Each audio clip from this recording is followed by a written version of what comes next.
Hello வணக்கம் friends. இது பார்த்திங்கன்னா எம்ஐயில் 11T Pro 5G.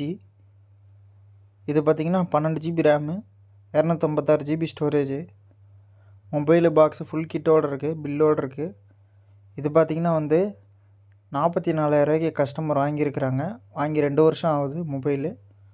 மொபைல் நீட்டாக தெளிவாக இருக்குது. இந்த மொபைல் பார்த்திங்கன்னா 120 வாட்ஸ் ஃபாஸ்ட் சார்ஜரோட super AMOLED display, 120 Hz refresh ரேட்டோட உங்களுக்கு வந்துடும். சைடு ஃபிங்கர் பிரிண்ட் இது பார்த்திங்கன்னா 108 மெகா பிக்சல் கேமரா வருது. இதில் கேமரா கிளாரிட்டி சூப்பராக இருக்குது. 8K வரைக்கும் இதில் சப்போர்ட் இருக்குது கேமராவில். இந்த ஃபோன் யாருக்காவது என்ன சீக்கிரம் கேட்டு வாங்கிக்கோங்க. ஒரே ஒரு ஃபோன் தான் இருக்குது. நம்ம கடை பார்த்திங்கன்னா சேலம் பழைய பஸ் ஸ்டாண்ட் பக்கத்தில் இருக்குது. டிஸ்கிரிப்ஷனில் நம்பர் இருக்குது, வேணுங்கிறவங்க சீக்கிரம் கேட்டு வாங்கிக்கோங்க. இது பார்த்திங்கன்னா 888 ப்ராசரில் வருது, ஸ்னாப் ட்ராகன் ப்ராசரு. கேம் விளாட்றதுக்கு உங்களுக்கு எல்லாத்துக்குமே நல்லா நீட்டாக இருக்கும் இந்த ஃபோனு. இது ஒரு ஜெனியூனான மொபைலு. பாருங்கள், பில்லோடு இருக்குது. இது வேணும்